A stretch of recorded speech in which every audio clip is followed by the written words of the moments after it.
dan pada saat itu cukup menggoyahkan tempat Avanza, Xenia maupun LMPV yang lain karena mobil ini sudah berpenggerak roda depan, jadi lebih efisien secara bahan bakar. Menurut saya di bagian sini cukup merefleksikan kenyamanan karena apa?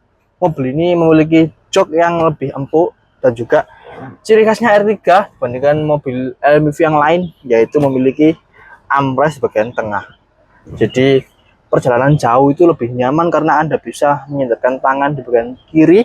Tipe GL di R3 ini adalah tipe yang paling worth it di antara semua tipe yang diberikan oleh R3. 16 km per liter itu di dalam kota itu sangat irit sekali, apalagi kalau kita di rural kota. 7 tahun dengan kilometer 50.000, berarti nggak sampai 10.000 per tahun, 8.000 ataupun 9.000 saja per tahun. LMPV dengan bandingan suspensi paling nyaman di kelasnya, apalagi kalau bukan Suzuki R3 tipe GL tahun 2017.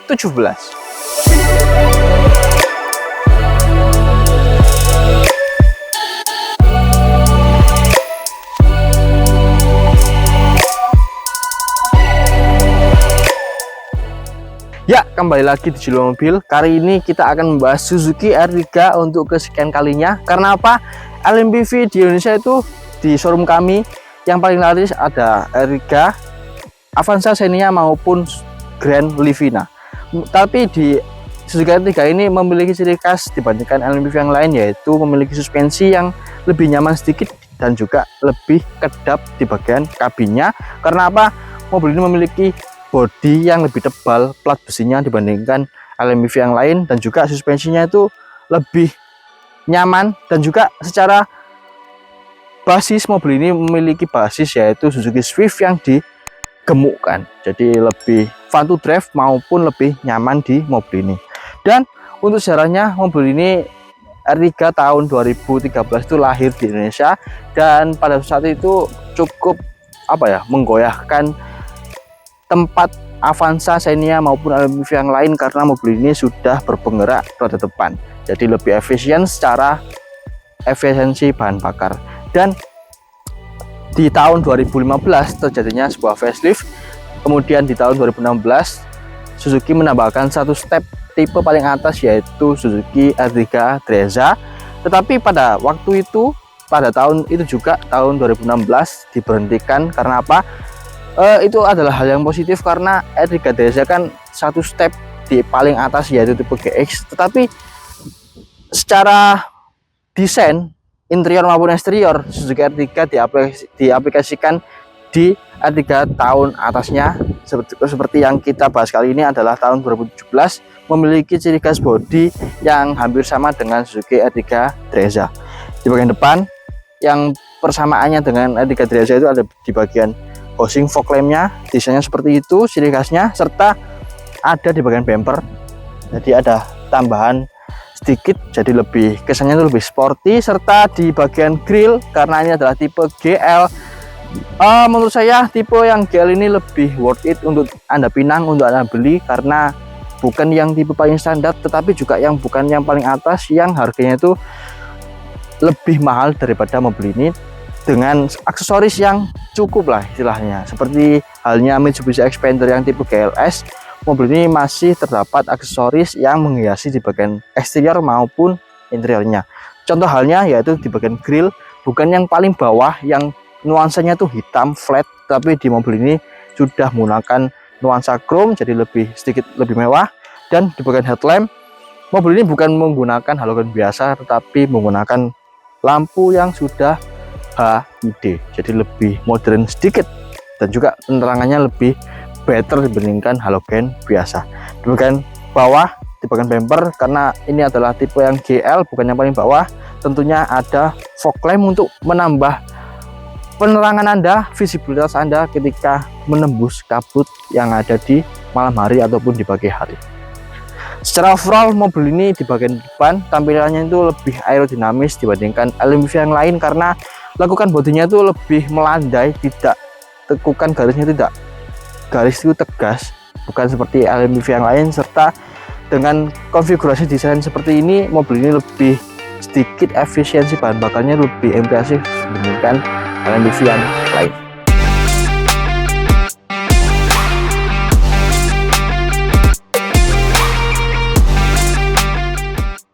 Nah, untuk di sektor mesin, mobil ini menggunakan mesin yang berkonfigurasi 1400 cc yang berkode K14B dengan tenaga sebesar 90 HP dan tenaga torsinya itu maksimalnya di 130 Nm.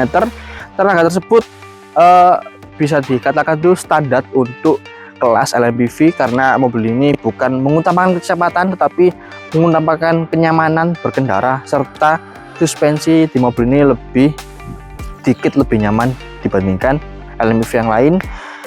Dan konfigurasi mesin seperti ini di tahun 2015 itu menjadi salah satu yang pioneer karena memiliki penggerak roda depan, tidak seperti pada waktu itu yang paling berjaya itu Avanza dan desainnya masih menggunakan penggerak belakang yang mungkin secara tenaga atau secara kekuatan bisa diandalkan ketika di pegunungan, tetapi peruntukan mobil ini lebih banyak untuk di perkotaan, jelas lebih efisiensi bahan bakarnya lebih impresif dengan konfigurasi penggerak roda depan ataupun front wheel drive.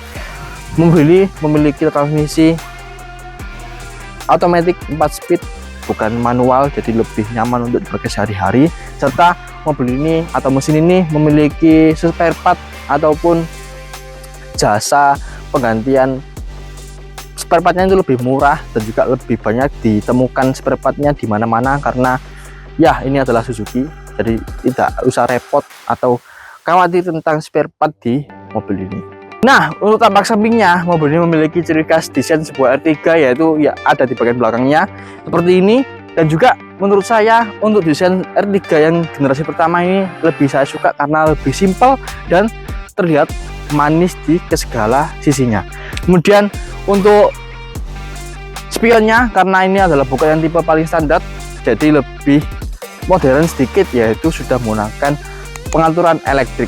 Dan di bagian kaki-kaki mobil ini memiliki velg yang berdiameter ring 15 dengan velg yang bukan kaleng tapi sudah menggunakan alloy yang dibalut dengan ban yang berdiameter 185/65 ring 15 yang bermerek Bridgestone. Dan untuk kondisi bannya di mobil yang kita review kali ini masih sangat tebal karena mungkin masih baru, dan juga secara kilometer mobil ini sudah menempuh 50.000 km dengan waktu hampir 7 tahun. Jadi setiap tahunnya itu tidak sampai 10.000 km. Serta untuk basis mobil ini di bagian samping itu memiliki basis yang sama dengan Suzuki Swift, jadi terlihat wheelbase-nya itu 11-12 tapi lebih panjang yang ini karena mobil ini dijuluki orang-orang itu Suzuki Swift yang dipanjangkan dan juga digemukkan. Mari kita lihat di bagian belakang. Sedangkan di bagian belakang tampilannya mobil ini yang di versi 2017 yaitu yang versi facelift, yaitu ada penambahan di bagian sini, tengah sini ada penambahan reflektor seperti halnya yang saya bilang tadi. R3 Drezza didiscontinue pada tahun 2016 tetapi diaplikasikan desainnya itu di R3 di tahun itu. Jadi mobil ini bisa dibilang tuh lebih 11-12 dengan R3 Drezza. Kan ciri khasnya R3 Drezza kan ada ini, maka diaplikasikan serta membuat mobil ini tampilannya itu lebih modern sedikit untuk tampilan belakang hingga ke depan. Di bagian atas ada spoiler yang cukup besar dengan terbalik rem serta ada kecutan untuk membersihkan kaca bagian belakang, dan ada wiper. Di bagian bumper ada 2 buah sensor parkir. Untuk interiornya, sebelum kita ke depan, mari kita lihat dulu di bagian row keduanya. Mobil ini memiliki konfigurasi 7-seater dan juga LMPV yang salah satu menjadi yang paling nyaman di kelasnya. Apakah benar? Menurut saya di bagian sini cukup merefleksikan kenyamanan karena apa? Mobil ini memiliki jok yang lebih empuk dan juga ciri khasnya R3 dibandingkan mobil LMPV yang lain yaitu memiliki armrest bagian tengah. Jadi perjalanan jauh itu lebih nyaman karena Anda bisa menyandarkan tangan di bagian kiri, sedangkan di bagian kanan door trim di mobil ini itu memiliki desain dan juga material yang lebih lembut, yaitu dengan seperti ini, jadi lebih mewah gitu. Nanti kita lihat cuplikannya. Untuk sektor joknya di mobil ini sudah di cover dengan kulit dan membuatnya itu lebih durable serta lebih mudah untuk dibersihkan, dan juga lebih melindungi jok aslinya untuk Anda yang mungkin bisa dijual lagi dengan kondisi jok yang masih sangat bagus. Di bagian legroom masih tersisa 1 jengkal, jadi masih tersisa luas, serta kaki Anda itu bisa masuk ke bawah bangku depan. Bagian atas pastinya itu headroomnya masih tersisa untuk saya yang tingginya 174 cm, dan di masing-masing kanan maupun kiri ada side handle yang tipenya itu melipat secara otomatis seperti ini. Di bagian atas juga ada sirkulasi AC seperti halnya LMPV yang lain, yaitu yang berbuah 4 buah ventilasi AC, dan juga ada pengaturan untuk kecepatan spasnya.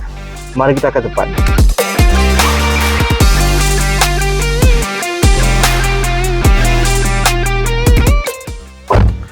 Untuk interior di bagian depan, sebelum itu kita nyalakan dulu mobilnya karena cuaca di Surabaya ini sangat panas sekali, apalagi kita syuting di bulan puasa, jadi sangat menguras tenaga sangat banyak. Untuk interiornya, mobil ini memiliki 2 buah pilihan warna atau permainan warna 2 buah, yaitu di bagian atas yang berwarna abu-abu gelap, serta di bagian bawahnya itu atau keseluruhan interiornya berwarna beige. Jadi perpaduan warna tersebut cukup merefleksikan mobil ini lebih mewah dibandingkan kompetitornya. Untuk kapasitas penyimpanan di mobil ini ada 1 buah cup holder di bagian tengah, dan juga di bagian door trim ada masing-masingnya ada 1 buah cup holder, dan juga ada penyimpanan sedikit. Di bagian kanan ada penyimpanan untuk koin, mungkin untuk mengasih polisi cepek, dan di bagian kiri ada glove box yang cukup besar. Di bagian atasnya ada ruang terbuka yang mungkin bisa Anda hiasi maupun Anda tempati dengan koin ataupun sembarang lah, pokoknya masih terdapat banyak sekali penyimpanan di mobil ini. Oh ya, satu lagi, ini adalah hal yang paling saya suka di mobil R3 dibandingkan LMPV yang lainnya, yaitu seperti yang saya bilang di video-video sebelumnya, ada cup holder yang tepat lokasinya itu ada di depan AC.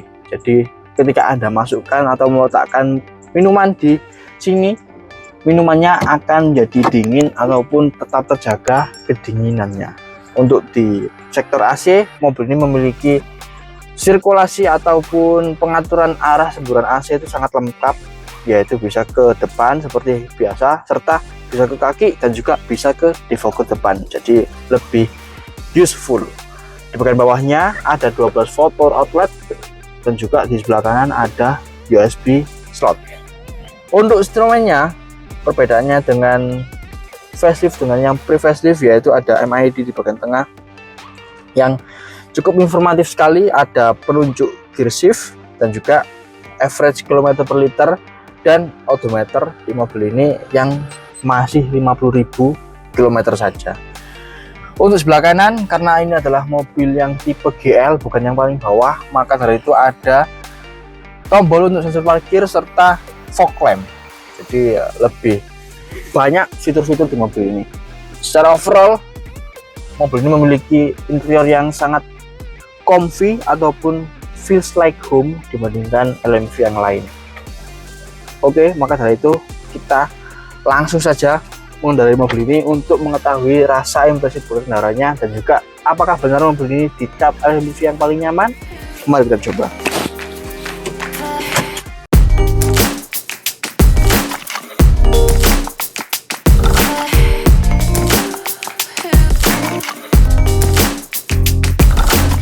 Ya, kali ini kita sudah di dalam R3 GL tahun 2017. Mungkin di Indonesia itu banyak sekali pilihan untuk mobil LMPV. Ada Avanza, Xenia, Expander, Livina, dan juga Chevrolet Spin. Tetapi menurut saya yang paling nyaman dikendarai untuk sehari-hari, entah itu tentang bandingan suspensinya maupun kekedapan kabinnya, yang paling cocok itu adalah R3 ini. Karena apa? R3 memiliki ciri khas suspensi lebih empuk dibandingkan pesaingnya di kelas LMPV, dan juga secara kekedapan kabin juga lebih baik karena lebih tebal plat besinya dibandingkan kompetitor lainnya.